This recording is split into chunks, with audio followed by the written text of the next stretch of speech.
Visakha fishing హార్బర్లో బోట్లు వెలికితీత. Visakha fishing హార్బర్లో బోట్లు వెలికితీసే కార్యక్రమానికి సోమవారం శ్రీకారం చుట్టారు. గత నెల 19వ తేదీన జరిగిన అగ్ని ప్రమాదంలో 29 బోట్లు నీటిలో మునిగిపోయాయి. వీటిని బయటకు తీసే ప్రక్రియను ప్రారంభించారు. ఈ కార్యక్రమంలో విశాఖ మత్స్యశాఖ, పోర్ట్ పోలీస్, మెరైన్ అధికారులు, ఫైర్ సిబ్బంది, బోట్ ఆపరేటర్లు పాల్గొన్నారు.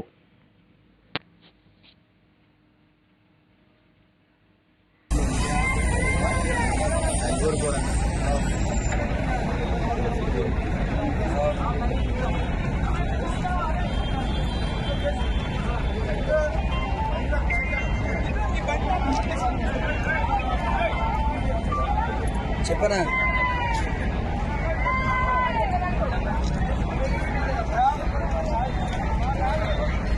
2,660 గ్రాములు.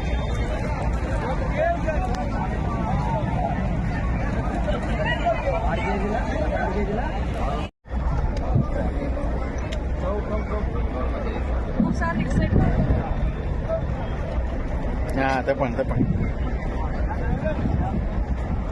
జై గంగమ్మ తల్లి.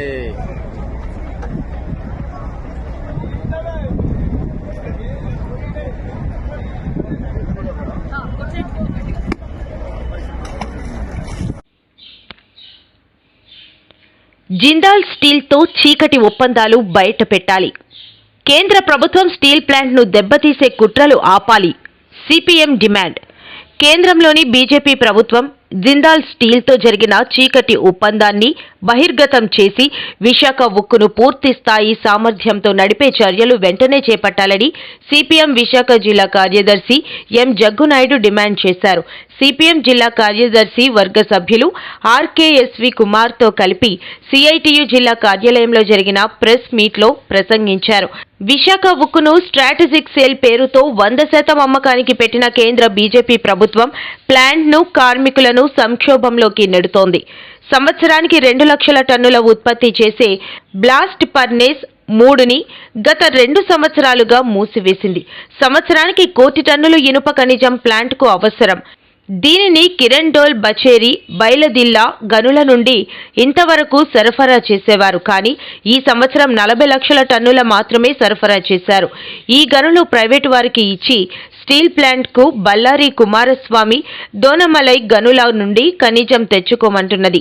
దీని వలన రవాణా ఖర్చు, ఉత్పత్తి ఖర్చు పెరిగి ప్లాంట్ నష్టాల్లోకి పోతుంది. బ్లాస్ట్ ఫర్నేస్ను నడపాలనే పేరుతో జిందాల్ స్టీల్తో రహస్య మంతనాలు జరుపుతోంది.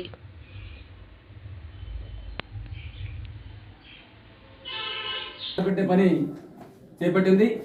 రెండో వైపు నుంచి స్టీల్ ప్లాంట్ కావాల్సిన గనుల్ని మీరు బళ్ళారి నుంచి తీసుకోండి అని చెప్పని ఉత్సాహిస్తూ ఉంది. బళ్ళారి నుంచి తీసుకోవడం చెప్పారంటే ట్రాన్స్పోర్ట్ సందర్భం రవాణా ఖర్చులు పెరుగుతాయి, ఉత్పత్తి ఖర్చులు పెరుగుతాయి, మార్కెట్లో స్టీల్ రేట్ పెరిగే ప్రమాదం ఏర్పడుతుంది. ఇది ఆర్థికంగా కావాలని స్టీల్ ప్లాంట్ని నష్టపరిచే జరిగి తప్ప ఇంకోటి కాదని చెప్పని స్పష్టంగా చెప్పదలుచుకున్నాం. ఎందుకని బయలుదేరా గనులు నువ్వు స్టీల్ ప్లాంట్ సరఫరా చేయవు? ఎందుకు జిందాల్తో నువ్వు ఒప్పందం చేసుకుంటావు? కాబట్టి ఈ చీకటి ఒప్పందాన్ని వెంటనే ప్రభుత్వం బహిర్గతం చేయాలని చెప్పని సిపిఎం పార్టీ మేము డిమాండ్ చేస్తూ ఉన్నాం. ఇన్ని ఆటంకాల మధ్య స్టీల్ ప్లాంట్కి కేంద్ర ప్రభుత్వం సృష్టించినటువంటి ఇన్ని ఆటంకాల మధ్య కూడా గత 9 నెలలు, ఏప్రిల్ నుంచి డిసెంబర్ వరకు 9 నెలల్లో స్టీల్ ప్లాంట్ 19,000 కోట్ల టర్నోవర్ని సాధించింది. కేంద్ర రాష్ట్ర ప్రభుత్వాలకి 18% జీఎస్టీ, సుమారు 250 కోట్ల రూపాయల జీఎస్టీ చెల్లించింది. బ్యాంకులకు రుణాలు, వడ్డీలు చెల్లించింది. ఎన్ఎండిసికి 2,000 కోట్ల రూపాయలు అప్పు చెల్లించింది. ఇన్ని చేస్తున్నటువంటి వైజాగ్ స్టీల్ ప్లాంట్ ఆ సంస్థ ఉత్పత్తిలో కీలకమైన పాత్ర పోషిస్తున్నటువంటి ఎగ్జిక్యూటివ్స్కి 50% జీతాలు నిలవలేవు. నాన్ ఎగ్జిక్యూటివ్స్ కూడా వచ్చే నెల జీతాలు వచ్చే పరిస్థితి లేదని చెప్పి భయపడతా ఉంది. కాంట్రాక్ట్ కార్మికులకి జీతాలు ఇవ్వడం లేదు. ఈ విధంగా సంస్థ మనుగడ కోసం, సంస్థ ఉత్పత్తి కోసం, సంస్థ టర్నోవర్ సాధించడంలో ముందుకు ఉంటున్నటువంటి ఎగ్జిక్యూటివ్స్కి, నాన్ ఎగ్జిక్యూటివ్స్కి, కాంట్రాక్ట్ కార్మికుల్ని వాళ్ళ జీతాలు ఇవ్వకుండా భయపెట్టి ఆందోళన గురి చేసి ఈరోజు అప్రధానమైనటువంటి అంశానికి సంబంధించి ప్రభుత్వానికి డబ్బులు కడతా ఉంది స్టీల్ ప్లాంట్. మేము అడుగుతున్నాం, ఏ సంస్థలోనే సరే ఉత్పత్తి కావాలని చెప్పారంటే కీలకం కార్మికులు. ఆ కార్మికుల జీతభత్యాలు నువ్వు చెల్లించాలి. తర్వాత నువ్వు జీఎస్టీ కూడా కేంద్ర ప్రభుత్వం రాష్ట్ర ప్రభుత్వానికి. మేము కేంద్ర ప్రభుత్వాన్ని అడుగుతున్నాం. మేము ఒక పక్క మీరు స్టీల్ ప్లాంట్ నష్టాల్లో పెట్టి జీతాలు లేకుండా చేసి వర్కర్స్కి మీ జీఎస్టీ ఎలా తీసుకుంటారు మీరు? నిజంగా మీకు ప్రజల మీద అభివృద్ధి చూసుకుంటే ఉంటే జీఎస్టీ నువ్వు పక్కన పెట్టి ముందు ఉద్యోగస్తులకి కార్మికులకి జీతాలు చెప్పాలి కదా కేంద్ర ప్రభుత్వం. కానీ దాని విరుద్ధంగా జీఎస్టీని వాళ్ళు తీసుకుంటూ ఉన్నారు. అంటే కావాలని కార్మికులు జీతాలు ఇవ్వకుండా ఎండగట్టి అదే కార్మికుల చేత ఎంప్లాయీస్ చేత ఏదో విధంగా ప్రైవేట్ వ్యక్తులను తీసుకురండి మాకు సంస్థ నడిపించాలని చెప్పినటువంటి పరిస్థితి తెచ్చే విధంగా కావాలి పుట్టపూర్తిగా ఈరోజు మోడీ ప్రభుత్వం వ్యవహరిస్తూ ఉంది. కాబట్టి ఇటువంటి తప్పుడు మార్గాన్ని వెంటనే వినాలని చెప్పని మేము సిపిఎం పార్టీగా ఈ ప్రభుత్వాన్ని డిమాండ్ చేస్తూ ఉన్నాం. స్టీల్ కార్మికుల తాలూకా న్యాయమైన డిమాండ్స్ ఉన్నాయి. వాళ్ళు చెప్తుంది ఏంటంటే మాకు 5,000 కోట్లు ఇవ్వండి, మాకు కేవలం 5,000 కోట్లు ఇవ్వండి, ముడిసరికి ఇవ్వండి, దీంతో పాటు ప్లాంట్ తాలూకా ఉత్పత్తి సామర్థ్యం ఎంత ఉందో ఆ ఉత్పత్తి సామర్థ్యం పూర్తి సామర్థ్యం నడిపించేంత చర్యలు చేపట్టండి, మాకు సంవత్సరం టైం ఇవ్వండి, వైజాగ్ స్టీల్ ప్లాంట్ని లాభాలు బట్టి పెట్టేస్తామని చెప్పని కార్మికులు ఛాలెంజ్ చేసి చెప్తున్నారు. కానీ కేంద్ర ప్రభుత్వం ముందుకు రావడం లేదు. ఓ పక్క అదానీ అంబానీ వంటి కార్పొరేట్ శక్తులకి 16 లక్షల కోట్ల రూపాయలు రాయితీలు ఇచ్చింది, రుణమాఫీలు చేసింది. కానీ 1,00,000 మందికి ఉపాధి కల్పిస్తున్నటువంటి బంగారుబాద్ వంటి వైజాగ్ స్టీల్ ప్లాంట్ కేవలం 5,000 కోట్ల రూపాయలు ఇవ్వడానికి కేంద్ర ప్రభుత్వానికి చేతులు రావడం లేదు. ఇది కావాలంతా కూడా ఏదో విధంగా స్టీల్ ప్లాంట్ని నష్టాలు పాలు చేయాలి. ప్రారంభంలోనే వాళ్ళు స్టాటిక్ సేల్ పేరు మీద 100% అమ్మాలని చెప్పి కుట్ర పన్నారు. దానికి స్టీల్ ప్లాంట్ కార్మికవర్గం, విశాఖపట్నం కార్మికవర్గం రాష్ట్ర వ్యాప్తంగా కూడా పెద్ద ఎత్తున ఆందోళన 3 ఏళ్ల నుంచి జరుగుతూ ఉంది. ఇక డైరెక్ట్ గా ఆ ఉద్యమాన్ని ఎదుర్కోవడం దానికి ధైర్యం లేక ఇండైరెక్ట్ గా స్టీల్ ప్లాంట్ నష్టాలు పాలు చేసి కష్టాలు పాలు చేసి ప్లాంట్ ని తనకు అనుకూలంగా ఉన్నటువంటి కార్పొరేట్ చేతులు పెట్టడం కోసం పూనుకుంది. దానిలో భాగంగానే జనతాలతో ఈ చీకటి ఒప్పందం చెప్పేది మేము భావిస్తూ ఉన్నాం. జగన్మోహన్ రెడ్డి గారు ఏం చేస్తున్నారు? మీకు బాధ్యత లేదని ప్రశ్నిస్తున్నాం మేము. ఇంతకంటే అన్యాయం, ఇంతకంటే ద్రోహం బీజేపీ చేస్తున్నప్పుడు మీరు ఎందుకని నిలదీయట్లేదు? ఎందుకని అడ్డుకోవడం లేదు? ఎందుకంటే సొంత గనుల కోసం మీరు పోట్లాడడం లేదు? మీ బాధ్యత మరచి వ్యవస్థ సరైనది కాదు. రాష్ట్ర ప్రభుత్వం జగన్మోహన్ రెడ్డి అంటే జోక్యం చేసుకుని కేంద్రం మేళ వంచి రాష్ట్ర ప్రయోజనాలు, విశాఖపట్నం ప్రయోజనాలు కాపాడే విధంగా స్టీల్ ప్లాంట్ రాష్ట్రం కోసం పూనుకోవాలని చెప్పి మేము డిమాండ్ చేస్తూ ఉన్నాం. వీరితో పాటు బీజేపీ మిత్రపక్షం జనసేన మిత్రపక్షం టీడీపీ, మీకు బాధ్యత ఉంది. మీరు కూడా కేంద్రం మీద చిత్తూరుతో పోట్లాడండి. మీ ముగ్గురు చెప్తున్నారు, జగన్మోహన్ రెడ్డి గారు, చంద్రబాబు నాయుడు గారు, పవన్ కళ్యాణ్ గారు, మేము ఈ రాష్ట్ర ప్రయోజనాల కోసం పాటుపడుతున్నామని చెప్పండి. మేము వీటిని అడుగుతున్నాం. రాష్ట్ర ప్రయోజనాలు కాపాడడం అంటే స్టీల్ ప్లాంట్ పరిరక్షించకుండా, ప్రభుత్వ సంస్థ పరిరక్షించకుండా రాష్ట్ర ప్రయోజనాలు ఎలా కాపాడుతాయండి? యువత ఉపాధి అవకాశాలు ఎలా వస్తాయండి? ప్రభుత్వానికి ప్రజలకు ఆదాయాలు ఎలా వస్తాయండి? నిజంగా మీకు రాష్ట్ర ప్రయోజనాలు ముఖ్యం అనుకుంటే ఎన్నికలు వచ్చేటప్పుడు ప్రజల మీద నచ్చిన వాళ్ళు ఓటేస్తారు, ఎవరు ఆదరణ పొందుతారు, గెలుస్తారు, అధికారం చేపడతారు. అధికారం చేపట్టిన తర్వాత ప్రజల కోసం మీరు పాటుపడాలని చెప్పారంటే పరిశ్రమ ఉండాలి కదా, స్టీల్ ప్లాంట్ ఉండాలి కదా, ప్రభుత్వ పరిశ్రమ ఉండాలి కదా. ఉంటే మీరు ప్రజల సేవ చేయడానికి అవకాశం ఉంటుంది. త్యాగాలతో సాధించినటువంటి వైజాగ్ స్టీల్ ప్లాంట్ ని 3 లక్షల కోట్లు ఆస్తున్నట్టు ప్రజలు ఆస్తున్నట్టు స్టీల్ ప్లాంట్ ని మీరు ప్రైవేట్ వ్యక్తుల చేతుల్లో పెట్టడం కోసం తీవ్రంగా ప్రయత్నం చేస్తున్నారు, కుట్రలు చేస్తున్నారు. ఈ కుట్రలు మీరు వెంటనే ఆపాలి. ఒక పక్క జీవీఎల్ గారు చెప్తారు స్టీల్ ప్లాంట్ అమ్మకం అయిపోయింది, దీన్ని అభివృద్ధి చేయడం కోసం ప్రయత్నం చేస్తామని చెప్పి అభివృద్ధి చేస్తున్నారు మీరు. ఒక పక్క నుంచి ఒకటి ప్రైవేట్ శక్తుల చేతులు పెట్టడం కోసం పూనుకొని రెండో పక్క అభివృద్ధి ఎలా చేస్తారు మీరు? కాబట్టి కుట్రల్ని కుతంత్రాలను ఆపి వైజాగ్ స్టీల్ ప్లాంట్ ని పూర్తిస్థాయి సామర్థ్యం నడిపించే విధంగా వర్కింగ్ క్యాపిటల్ ఇవ్వాలి. బ్లాస్ట్ ఫర్నెస్ 3 ని వెంటనే ఉత్పత్తి ప్రారంభించాలి. స్టీల్ ప్లాంట్ కావాల్సిన సొంత గనులు ఇవ్వాలి, ముడిసరుకు ఇవ్వాలి. దీంతో పాటు 5,000 పోస్టులు ఖాళీగా ఉన్నాయి, 5,000 పోస్టులు అంటే భర్తీ చేయాలి. 8,500 మంది నిర్వాసిత ఉద్యోగాలు అంటే ఇవ్వాలి. అవి ఇవ్వడం ద్వారా స్టీల్ ప్లాంట్ బలోపేతం చేయగలం తప్ప ఇంకో రకం మార్పు లేదని చెప్పదలుచుకున్నాం. అలా చేయని పక్షంలో ఖచ్చితంగా ఆంధ్రప్రదేశ్ ప్రజానీకం, విశాఖపట్నం ప్రజానీకం బీజేపీ ప్రభుత్వానికి ఘోరీ కట్ట తప్పదని చెప్పని మీ ద్వారా హెచ్చరిస్తా ఉన్నాం. రాష్ట్ర సమితి పిలుపు మేరకు విశాఖ కలెక్టర్ కార్యాలయం వద్ద విద్యార్థి యువజన సంఘాల ఆధ్వర్యంలో ఆందోళన కార్యక్రమం నిర్వహించడం జరిగింది. ఈ సందర్భంగా ఏఐఎస్ఎఫ్ విశాఖ జిల్లా కార్యదర్శి యు నాగరాజు, యూత్ కాంగ్రెస్ రాష్ట్ర అధ్యక్షులు రామారావు, నిరుద్యోగ జేఏసీ రాష్ట్ర కన్వీనర్ సిద్దిక్ కలెక్టర్ గారికి వినతి పత్రం అందజేశారు. ఈ సందర్భంగా వారు మాట్లాడుతూ వైసీపీ ప్రభుత్వం అధికారంలోకి వచ్చి 4.5 సంవత్సరాలు పూర్తి చేసుకుని మరో 3 నెలల్లో ఎలక్షన్స్ కోడ్ రాబోతున్నా సరే ఇప్పటి వరకు జాబ్ క్యాలెండర్ ఇస్తానని చెప్పినా ఉద్యోగాలు భర్తీ చేయకుండా నిరుద్యోగులను మోసం చేసిందన్నారు. రాష్ట్రంలో ఉద్యోగ నోటిఫికేషన్ల కోసం లక్షలాది నిరుద్యోగ యువత నిరీక్షిస్తున్నారని, కొందరు తల్లిదండ్రులకు భారం కాలేక తనువు చాలించిన ఘటనలు వింటుంటే మనసు కలిచివేస్తోందని ఆవేదన వ్యక్తం చేశారు. వైసీపీ ప్రభుత్వం అధికారంలోకి వచ్చిన తరువాత ఏపీ అంటే ప్రక్క రాష్ట్రాలకు, విదేశాలకు ఉద్యోగులను ఎగుమతి చేసే రాష్ట్రంగా మారిపోయిందని ఆగ్రహం వ్యక్తం చేశారు. రాష్ట్రంలో నిరుద్యోగుల సమస్యలపై చర్చించి నిరుద్యోగుల మెగా డిఎస్సి మరియు గ్రూప్కి ప్రిపేర్ అయ్యే నిరుద్యోగులకు వయోపరిమితి 42 నుండి 44 పెంచాలని తెలిపారు. భర్తీ చేసేంత వరకు పోరాడతాం. వర్ధిల్లాలి విద్యార్థి యువజన సంఘాల ఐక్యత. వర్ధిల్లాలి విద్యార్థి యువజన సంఘాల ఐక్యత. రాష్ట్ర వ్యాప్తంగా ఖాళీగా ఉన్న ప్రభుత్వ ఉద్యోగాలు భర్తీ చేయాలి. రాష్ట్ర వ్యాప్తంగా ఖాళీగా ఉన్న ప్రభుత్వ ఉద్యోగాలు భర్తీ చేయాలి. ప్రభుత్వ శాఖల్లో ఖాళీ ప్రభుత్వ శాఖల్లో ఖాళీగా ఉన్న పోస్టు భర్తీ కోసమే పోరాడదాం. రాష్ట్ర వ్యాప్తంగా ఖాళీగా ఉన్న పోస్టు భర్తీ చేసేంత వరకు రాష్ట్ర వ్యాప్తంగా విద్యా, వైద్య, మెడికల్ రంగాల్లో ఉన్న పోస్టు భర్తీ చేసి పోరాడదాం. సంఘాల ఐక్యత. సంఘాల ఐక్యత.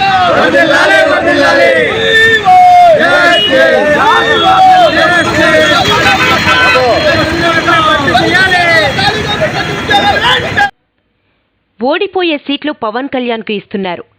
జనసేన అధినేత పవన్ కళ్యాణ్పై ప్రజాశాంతి పార్టీ అధ్యక్షుడు కేఏ పాల్ తీవ్ర వ్యాఖ్యలు చేశారు. సోమవారం అసిలిమెట్టలోని పార్టీ కార్యాలయంలో కేఏ పాల్ మాట్లాడుతూ తెలంగాణలో ఇటీవల జరిగిన ఎన్నికల్లో జనసేన అభ్యర్థులకు ప్రజాశాంతి పార్టీ అభ్యర్థికి వచ్చిన ఓట్లు కూడా రాలేదని ఎద్దేవా చేశారు. ప్యాకేజీ స్టార్ పవన్ కళ్యాణ్ టీడీపీకి అమ్ముడుపోయారని ఆరోపించారు. జనసేనకు టీడీపీ 25 సీట్లు కూడా ఇవ్వడం లేదన్నారు.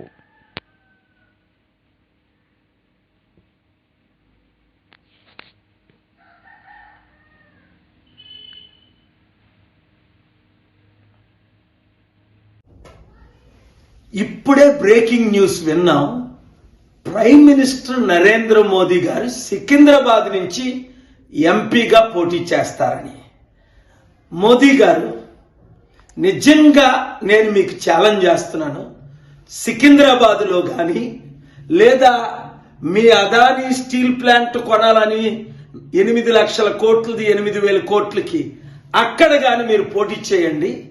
నేను తప్పనిసరిగా మీ మీద పోటీకి నిలబడతాను.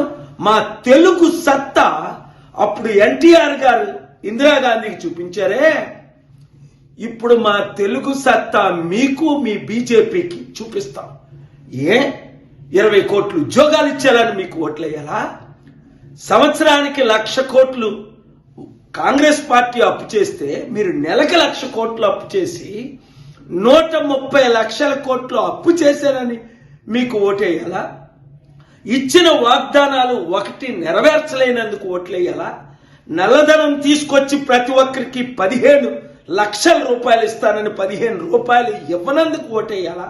మా 2 తెలుగు రాష్ట్రాల 1,00,000 కోట్లు తీసుకెళ్లి గుజరాత్ను అభివృద్ధి చేసినందుకు ఓటేయాలా? లేదా 25 లక్షల కోట్లు రుణమాఫీ చేసిన అదానీ, అంబానీ కొరకు మీకు ఓటేయాలా? దేని కొరకు ఓటేయాలి? 7569441275 అందరూ రండి, కలిసి పోరాడదాం. ఈ మంచి అవకాశాన్ని వినియోగిద్దాం. చిత్తుగా ప్రధానమంత్రిని ఓడిద్దాం. విశాఖలో సినీ నటుడు శోభన్ బాబు కాంస్య విగ్రహావిష్కరణ. తెలుగు ప్రేక్షకుల మదిలో చెరగని ముద్ర. కుటుంబ కథానాయకుడిగా ప్రత్యేక గుర్తింపు. నాటి నేటి తరం హీరోలకు ఆదర్శనీయుడు. దేశవ్యాప్తంగా అభిమానులు. విశాఖ నగరం నడిబొడ్డులోని డాబా గార్డెన్స్ కూడల్లో ప్రముఖ సినీ నటుడు శోభన్ బాబు కాంస్య విగ్రహాన్ని ఆవిష్కరించారు. తెలుగు రాష్ట్రాల నుంచి తరలివచ్చిన పలువురు శోభన్ బాబు అభిమానుల నడుమ ఈ కార్యక్రమం ఆదివారం అట్టహాసంగా నిర్వహించారు. విగ్రహ నిర్మాణ కమిటీ విశాఖపట్నం శోభన్ బాబు ఫ్యాన్స్ ఏర్పాటు చేసిన ఈ కార్యక్రమంలో విగ్రహ స్థల దాత ఏ సతీష్ కుమార్, విగ్రహ దాత జె రామాంజనేయులు, రాశి మూవీస్ అధినేత ఎం నరసింహారావు, సింహాచల దేవస్థానం ధర్మకర్తల మండలి సభ్యులు గంట్ల శ్రీనుబాబు తదితరులు విగ్రహావిష్కరణ కార్యక్రమంలో పాల్గొన్నారు. తొలుత వీరంతా శోభన్ బాబు విగ్రహానికి పూలమాలలు వేసి ఘన నివాళులు అర్పించారు. ఈ సందర్భంగా ఏర్పాటు చేసిన సభలో విగ్రహావిష్కరణ చేసిన జె రామాంజనేయులతో పాటు పలువురు వక్తలు మాట్లాడుతూ దేశవ్యాప్తంగా అభిమానులు సంపాదించుకున్న నటుడిగా శోభన్ బాబు ఎంతో గుర్తింపు పొందారన్నారు. 6 అడుగుల అందగాడుగా, కుటుంబ కథా చిత్రాల కథానాయకుడిగా ఎన్నో సినిమాల్లో తెలుగు ప్రేక్షకులను మెప్పించగలిగారన్నారు. శోభన్ బాబు సినిమాల్లో సమాజానికి అవసరమైన ఎంతో సందేశం ఉండేదన్నారు. నాటి తరంతో పాటు నేటి తరం హీరోలకు శోభన్ బాబు ఆదర్శనీయంగా నిలిచారన్నారు. భౌతికంగా ఆయన లేకపోయినప్పటికీ తెలుగు ప్రజల గుండెల్లో ఎప్పుడూ ఆయన చిరస్మరణీయుడిగా మిగిలిపోయారన్నారు. ఈ కౌన్సిల్ విగ్రహాన్ని పెట్టమని 3 సంవత్సరాలు పెట్టి కృషి చేసాం. దీన్ని అందరూ కూడా మాకు సహకరించి మాకు చేయబట్టి కార్యక్రమం చేయగలుగుతున్నాం. అలాగే సిటీ వైడ్ శోభన్ బాబు ఫ్యాన్స్ కావచ్చు, అలాగే మా ఫ్రెండ్స్ కావచ్చు, అలాగే వీడియో సోదరులు కావచ్చు, అలాగే విగ్రహదాత సతీష్ కుమార్ గారు, అలాగే తలదాత, తర్వాత ఏమొచ్చి మాకు అందరూ వెళ్ళిన వాళ్ళు అందరూ ఎమ్మెల్యే అవ్వచ్చు, మేయర్ గారు అవ్వచ్చు, అందరూ ఏ పార్టీలకి విరోధం కాదు, ఆయన మంచి మనిషి, మీరు పెట్టుకోండి ఏ ప్రాబ్లం ఉండదు అని చెప్పేసి అందరూ మాకు సహకరించారు.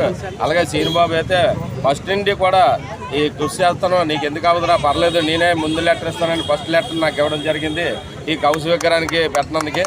ఆయన తర్వాత అందరూ కూడా పెట్టారు, ఎమ్మెల్యే, కార్పొరేటర్ గారు అందరూ పెట్టి నాకు ఇవ్వడం జరిగింది. దాని ద్వారాగా ఈ విగ్రహాన్ని సాధించగలిగాము మేము అందరం. అలాగే అఖిల భారత శోభా సమితి, శోభన్ బాబు ఫ్యాన్స్, ఆ సిటీ వైడ్ శోభన్ బాబు ఫ్యాన్స్ అందరూ కూడా మాకు అన్ని జిల్లాల నుండి అందరూ కూడా మాకు నల్గొండ నుండి, ఒంగోలు నుండి, రాజమండ్రి నుండి, హైదరాబాద్ నుండి, తూర్పుగోదావరి జిల్లా నుండి అందరు అభిమానులు శోభన్ బాబు ఫ్యాన్స్ రావడం జరిగింది. వాళ్ళందరూ కూడా చాలా సంతోషించారు మెయిన్ సెంటర్లో పెట్టగలిగారని. వేరే అభిమానులు ఫ్యాన్స్ కూడా ఈరోజు రావడం జరిగింది.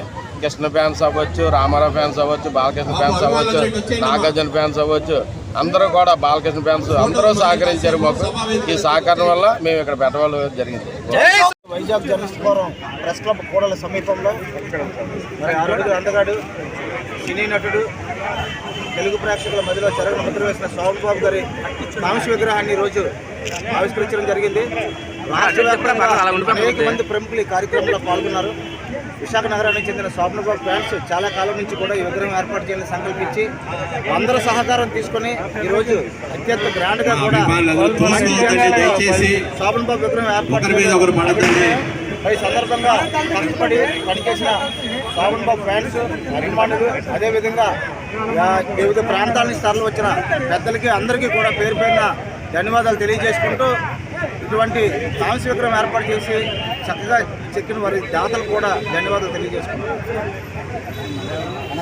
మనందరి ప్రభుత్వం అధికారంలోకి రాకమునుపు కేవలం 748 హాస్పిటల్స్కు మాత్రమే పరిమితమై ఉన్న ఈ ఉచిత ఆరోగ్యశ్రీ సేవలు ఈరోజు 2513 హాస్పిటళ్లకు ఈరోజు విస్తరించడం జరిగింది. మన రాష్ట్రంలోనే 2309 హాస్పిటళ్లకు అవైల్ చేస్తూ ఉంటే మన రాష్ట్రమే కాక హైదరాబాద్లోనూ కూడా ఎక్కడైతే ఈ సూపర్ స్పెషాలిటీ ఫెసిలిటీస్ ఎక్కడెక్కడైతే ఉన్నాయో అక్కడ కూడా పేదవాడికి ఆ వైద్యం అందుబాటులోకి తీసుకొని రావాలి. మెరుగైన వైద్యం, బెస్ట్ వైద్యం పేదవాడికి అందుబాటులో ఉండాలి అని అడుగులు పడ్డాయి. హైదరాబాద్ లాంటి నగరంలో 85 హాస్పిటల్స్ను ఎంపానల్ చేసినాం. బెంగళూరు లాంటి నగరంలో 35 హాస్పిటల్స్ను ఎంపానల్ చేసినాం. చెన్నై లాంటి నగరంలో 16 హాస్పిటల్స్ను ఎంపానల్ చేశాం. మొత్తంగా 204 బయట హాస్పిటల్స్, బయట రాష్ట్రాల్లో ఉన్న హాస్పిటల్స్ని కూడా ఎంపానల్ చేసి గతంలో మాదిరిగా కాకుండా 716 ప్రొసీజర్లను కూడా బయట రాష్ట్రాలలో కూడా సూపర్ స్పెషాలిటీ సర్వీసెస్ను అందుబాటులోకి తీసుకొని రావడం జరిగింది. గతంలో చూస్తే కేవలం 748 హాస్పిటళ్లకు మాత్రమే రాష్ట్రంలో పరిమితమై ఉన్న ఆరోగ్యశ్రీ బయట రాష్ట్రాలు కూడా లెక్కేసుకుంటే కేవలం హైదరాబాద్లో మాత్రమే పరిమితమై ఉండేది. అక్కడ మరో 72, అంటే 2 కలిపినా కూడా కేవలం 820 హాస్పిటల్స్కు మాత్రమే పరిమితమై ఉన్న ఆరోగ్యశ్రీని ఏకంగా 2513 హాస్పిటళ్లకు విస్తరింపజేసినాం. ఈరోజు ఒకవైపున చికిత్సల సంఖ్యను పెంచడం, మరోవైపున ఆదాయపు పరిమితిని సైతం పెంచి ఇంకా ఎక్కువ మందికి ఆరోగ్యశ్రీ సేవలు అందుబాటులోకి తీసుకొచ్చే కార్యక్రమం చేయడం, మూడవది 25 లక్షల వరకు ఖర్చు అయ్యే చికిత్సలు కూడా ఈరోజు 25 లక్షల దాకా కూడా ఆరోగ్యశ్రీ సేవలను ఖర్చు అయ్యే సేవలను కూడా ఆరోగ్యశ్రీలోకి ఈరోజు తీసుకుని రావడం, 25 లక్షల వరకు ఖర్చు అయ్యే చికిత్సలు కూడా ఆరోగ్యశ్రీలోకి చేర్చడం. ఈరోజు ఒకసారి గమనించినట్లయితే మనందరి ప్రభుత్వం అధికారంలోకి వచ్చిన తర్వాత ఈ 55 నెలల కాలంలో వేసిన అడుగులు గతంలో ఇదే మాదిరిగా పడని పరిస్థితి ఒకసారి గమనించినట్లయితే గతంలో 2014 నుంచి 2019 అప్పటి ప్రభుత్వంలో ఆ 5 సంవత్సరాలు కలిపి కూడా ఆరోగ్యశ్రీ కానివ్వండి, ఆరోగ్య ఆసరా అంటూ అప్పుడు ఎప్పుడూ ఎలాగూ లేదు, కేవలం ఖర్చు చేసింది ఆరోగ్యశ్రీకి 5,171 కోట్లు. అంటే సంవత్సరానికి 1,034 కోట్లు కూడా ఖర్చు చెయ్యని పరిస్థితి గతంలో. అదే ఈ రోజు చూస్తే అక్షరాల ఆరోగ్యశ్రీ కింద ఖర్చు చేస్తా ఉన్న అమౌంట్ సంవత్సరానికి 4,100 కోట్ల రూపాయలు. ఆరోగ్యశ్రీ, ఆరోగ్య ఆసరా ఈ రెండు కలిపితే 4,100 కోట్ల రూపాయలు ఆరోగ్యశ్రీ, ఆరోగ్య ఆసరా కోసం ఖర్చు చేస్తా ఉన్నాం. ఒకసారి గమనించినట్లయితే అప్పట్లో ఆరోగ్యశ్రీ కానీ, 104 కానీ, 108 కానీ ఇటువంటి సేవలన్నిటికీ కలిపి కూడా గతంలో ఖర్చు చేసింది ఎంత అని చూస్తే 5 సంవత్సరాలలో కేవలం 5,900 కోట్ల రూపాయలు ఖర్చు అవుతా ఉంటే మనం ప్రతి సంవత్సరము కూడా ఈ ఆరోగ్యశ్రీ సేవలను మెరుగుపరుస్తూ ఇప్పటికే 14,439 కోట్ల రూపాయలు ఖర్చు చేశాం. ఇది సంవత్సరానికి 4,400 కోట్ల రూపాయలు 104, 108 కూడా కలుపుకుంటే ఆరోగ్యశ్రీ, ఆరోగ్య ఆసరాకు 4,100కు 104, 108 కూడా కలుపుకుంటే 4,400 కోట్ల రూపాయలు సంవత్సరానికి కేవలం పేదవాడి కోసం, పేదవాడు అప్పుల పాలయ్యే పరిస్థితి రాకూడదు, వైద్యం కోసం ఏ పేదవాడు ఇబ్బంది పడే పరిస్థితి రాకూడదు అన్న తాపత్రయంతో అడుగులు పడ్డాయి.